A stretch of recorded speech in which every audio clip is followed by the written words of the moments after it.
now turn to Section 1. Section 1. You will hear a conversation between two women as one of the women buys a bus pass. First you have some time to look at questions 1 to 5.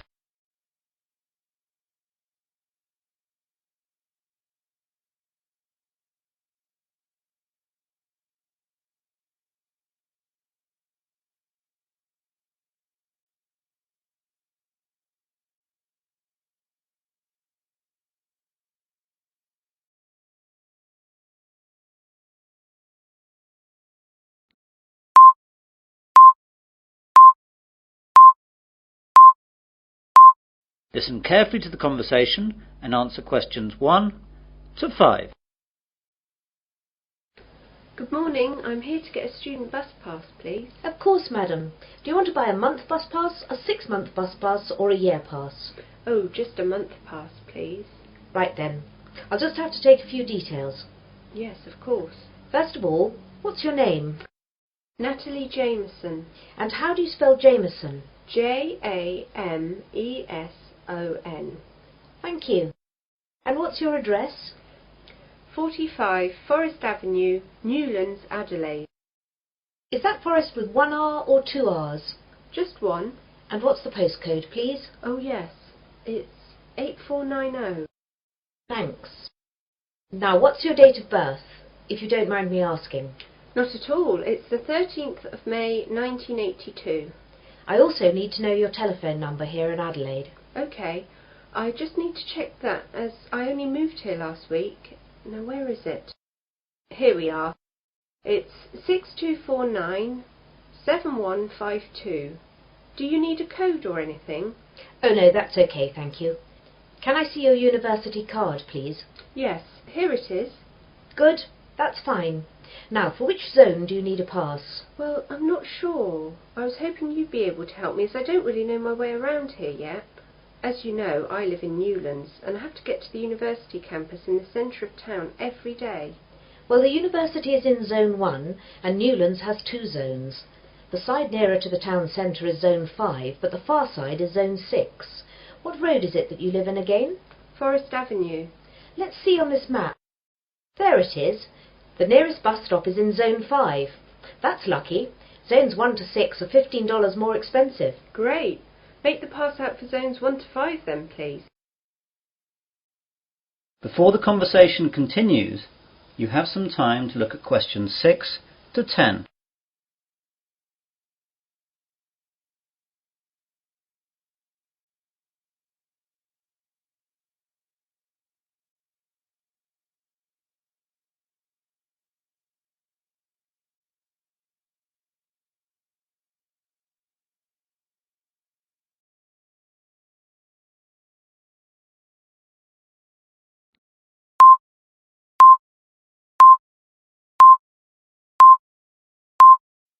Now listen carefully and answer questions 6 to 10. I've got some other questions too, if you don't mind. Sure, go ahead. Well, this weekend my friend and I aren't doing anything, so we thought we'd take a trip out of town and visit somewhere new.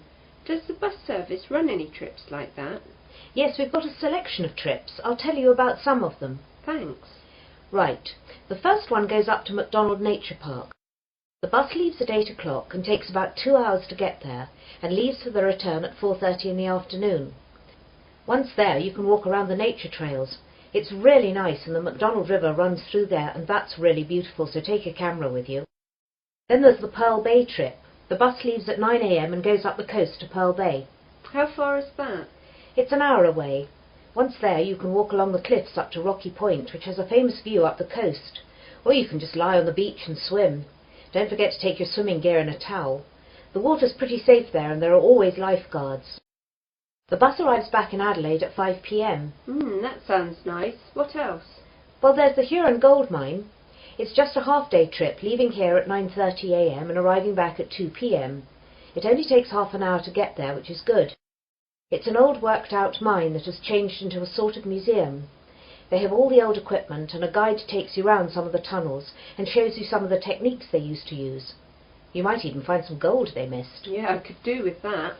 It's pretty interesting, but the mines can be quite cold, so take a sweater. So how do those three sound? Quite interesting. I really like the idea of going up the coast and spending a day on the beach, but my friend Karen will like the idea of the nature park. I'd better wait and check out with her what she wants to do before booking. No problem at all. You just need to pop in sometime during the week and we'll make the booking. Thanks very much. You've been very helpful. No problem. See you later. That is the end of section 1. You will now have half a minute to check your answers.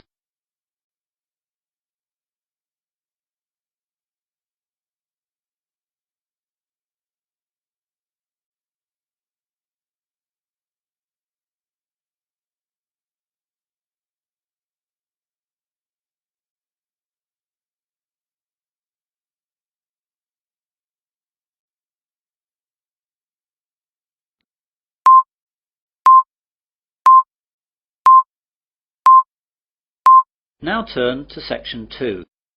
Section 2. You will hear a radio presenter interviewing a man about the Sydney Harbour Bridge. First you have some time to look at questions 11 to 16.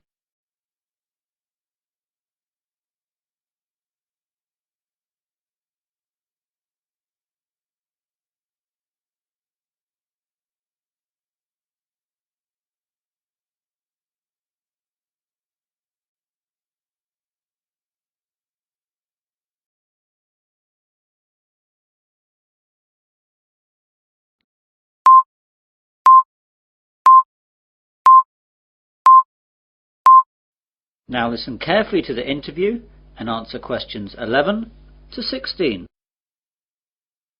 Well, good morning again, everyone, and welcome to Perspective, the weekly New South Wales radio programme on subjects of general interest from our local area. Today I have in the studio Mr. George Simmons. Good morning, George. Good morning, Anne. So what are you going to talk to us about today, George? Well, for people from New South Wales, and particularly Sydney, this will be of great interest, I hope. I'm going to tell you a little about Sydney Harbour Bridge. Wow, that'll be so interesting. I think so. To start with, I'd like to tell you a little about the size of the bridge. The arch span is 503 metres, and the weight of the steel arch is 39,000 tonnes. The summit is 134 metres above mean sea level, though it can actually increase by as much as 18 centimetres on hot days, as the result of steel expanding in heat. The two pairs of pylons at each end are about 89 metres high, and are made of concrete and granite. The steel used for the bridge was largely imported. About 79% came from the United Kingdom, but the rest was Australian-made. The granite was quarried in Moruya down the coast, and the concrete is also Australian. So most of the steel used to make our great bridge actually came from England? Yes, I'm afraid so. However, the workforce were all Aussie. Thank God for that. When was the bridge actually built? The bridge was opened in 1932, but work first began in 1924, with the construction of the bridge approaches and spans, with two separate teams building the arch on each side, working towards each other. The arch was successfully joined on August the 19th, 1930. I'm afraid that working practices weren't very fair in those days, and the local government demolished 438 homes, which were in the way of the approaches, and as many as 800 families living there were displaced without compensation. The standards of industrial safety were inadequate too. 16 workers died during its construction, mainly from falling off the bridge. I didn't realise that. Yes, the bridge was formally opened on the 19th of March 1932 by the Premier of New South Wales, Mr. Jack Lang. When it was opened, it was the longest single-span steel arch bridge in the world, and it was one of the greatest engineering masterpieces of its time. Several songs were also composed in advance for the occasion, but these have now largely been lost or forgotten. However, 3 postage stamps were issued to commemorate the opening of the bridge, and these still exist. One of these stamps, with a face value of 5 shillings, is now worth several $100s today. You now have some time to look at questions 17 to 20.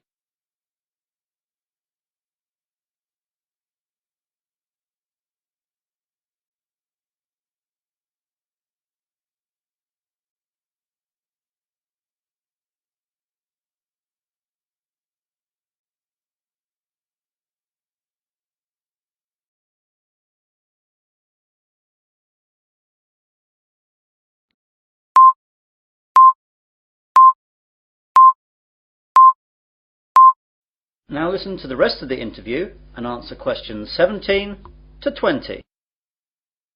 So that's the history of the bridge. Is the bridge still the same today as when it was built? No, it's quite different. The basic structure is the same, of course. Originally, the bridge was constructed to carry a road, 2 sets of tram lines and railways. In 1957, the 2 tram lines were removed when Sydney abolished its trams, thus giving the bridge 2 more traffic lanes. Today it carries 8 traffic lanes, 2 railroad lanes and a footpath along its eastern side. One of the eastern traffic lanes is now a dedicated bus lane. The bridge is often crowded, and in 1992 the harbour tunnel was opened to help carry the traffic load. More than 160,000 vehicles cross the bridge each day. Before the harbour tunnel was opened, this figure was as high as 182,000, and would be much higher today if it were not for the tunnel. Pedestrians, horses and push bikes are not allowed on the bridge anymore. Wow! The bridge actually carries that much? Oh yes. Actually, before the harbour bridge opened, it was completely packed with railway carriages, trams and buses to stress test its load-bearing capacity. While it has had many traffic jams since, and 500,000 people walked across it on its 50th anniversary, it has probably never been asked to carry that much of a load since. Amazing! And I suppose the toll for crossing the bridge has changed a bit too? I'm afraid so. The initial toll charged for a car was 6 pence, while a horse and rider were charged 3 pence. Today the toll costs $3, but is only charged when travelling to the south as an efficiency measure to speed up traffic flow. That is the end of section 2.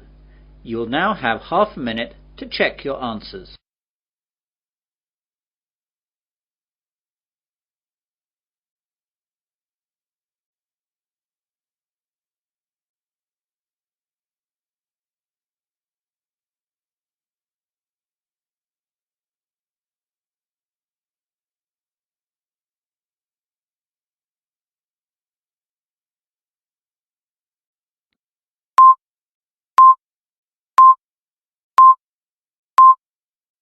Now turn to section 3.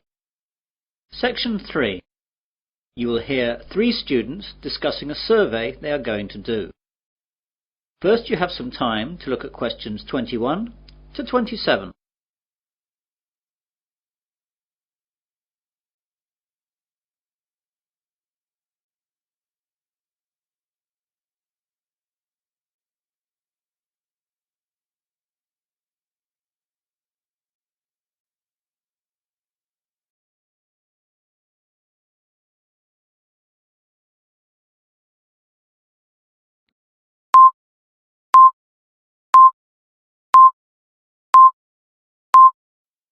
Now listen carefully and answer questions 21 to 27.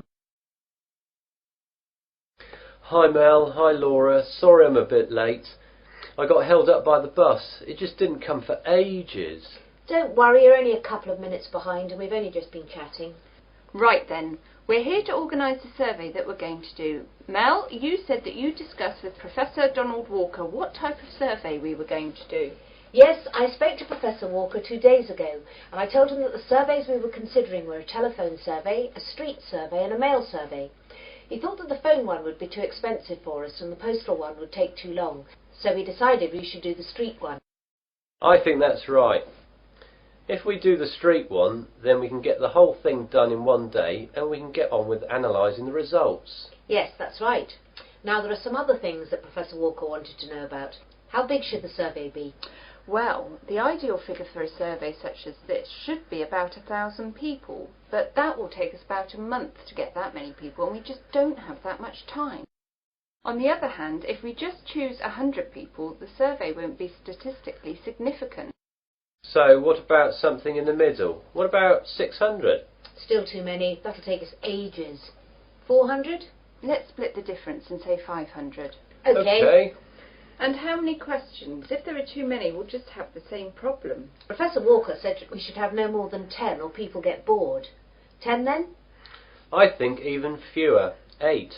I think 3 fewer again to make sure we can get the numbers done quickly. OK, I agree with that.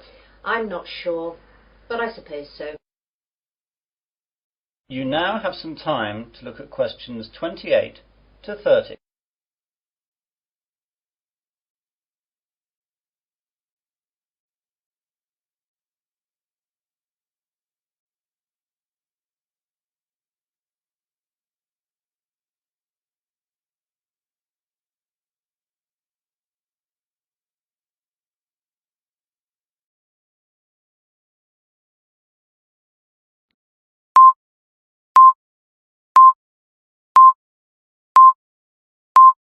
Now listen to the rest of the discussion and answer questions 28 to 30.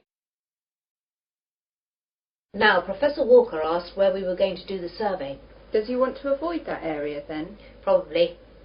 Now, we can either all stay together or split up and do different locations. Well, if we split up, then I think we've got a better chance of getting more people surveyed. Yes, I agree with Laura. OK. Now, I made a list of the possible locations in Westley where we could station ourselves. There's the town square, at the entrance to the train station, at the university cafeteria, outside Dobbin's department store, on the corner of the High Street and College Road, the bus station and the corner of High Street and Wilkins Road. What do you think? I think the square is great, but the people at the train station will be travelling and often in a hurry. I agree with all of that, and I think the bus station will have the same problem as the train station. OK, that's those two out then. I think the other ones in town were good too. The cafeteria will have too many students, and that will create too great a bias to our survey. We need a good cross-section of the population, and anywhere too close to the university won't give us that. Laura's right. So, out of the other town ones, I think that the two on the High Street corners are good. I don't agree. The High Street corner with College Road would be good, but the corner with Wilkins Road is too far out. Not enough people will come by there. Yes, Mel's right there. We should use Dobbin's department store instead. I can see your point. OK, that's settled then. All three of us will be stationed in town then, but not the Wilkins Road position. That is the end of section 3. You will now have half a minute to check your answers.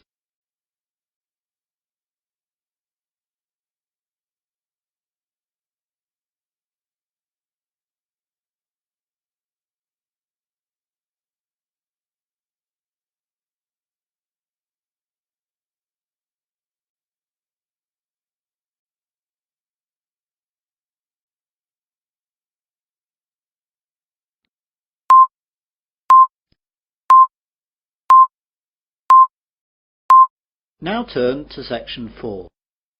Section 4. You will hear part of a further education marine biology lecture. First, you have some time to look at questions 31 to 40.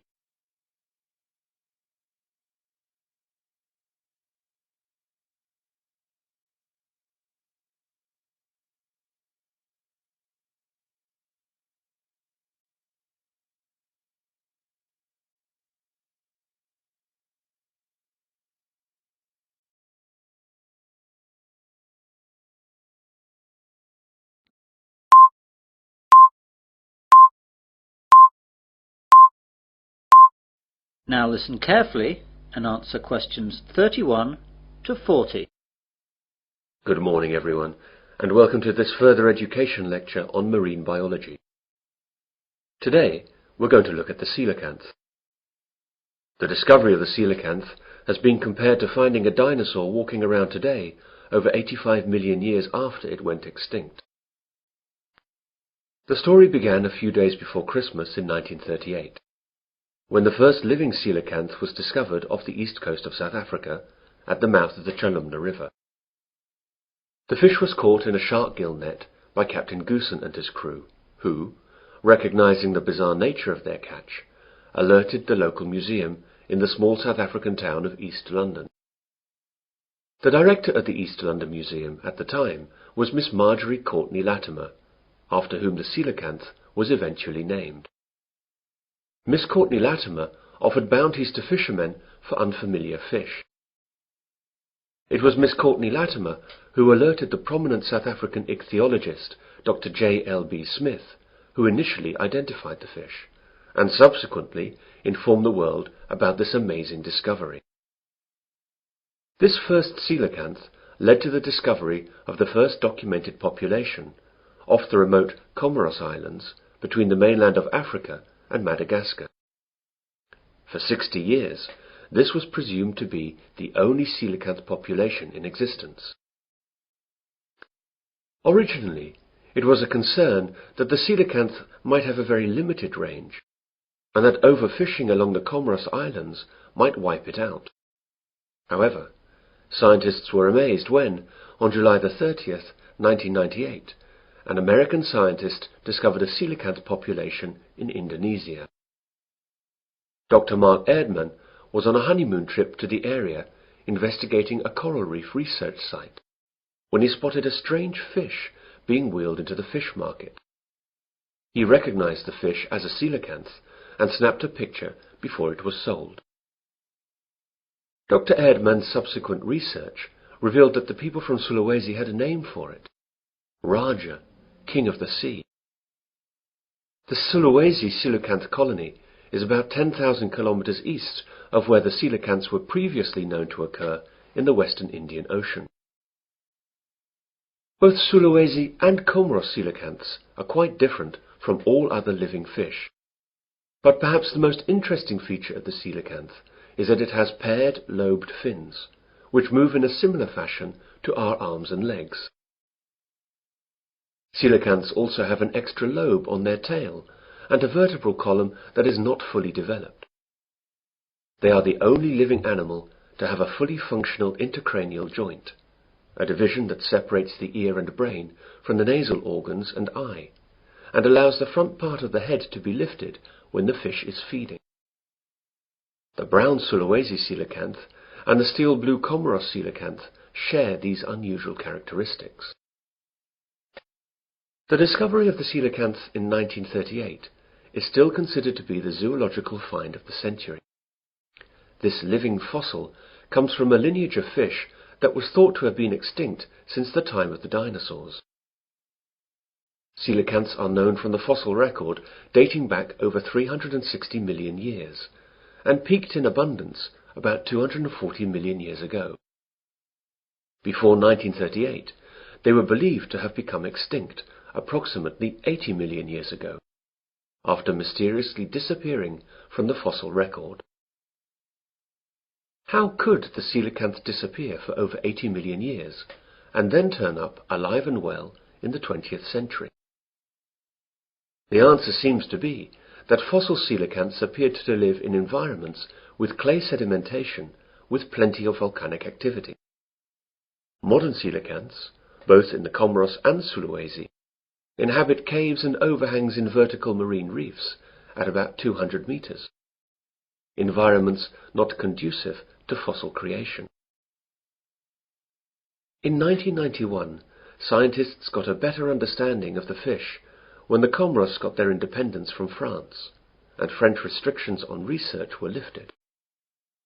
This allowed scientists to study the fish off the Comoros Islands. As the animal hides in underwater caves some 300 to 700 feet down during the day, and comes out at night to feed, diving is not an option, and previously only fishermen's specimens had been available for study. But this time the scientists had their own submarine, so they could study the coelacanth in its natural habitat through portholes. That is the end of section 4. You will now have half a minute to check your answers.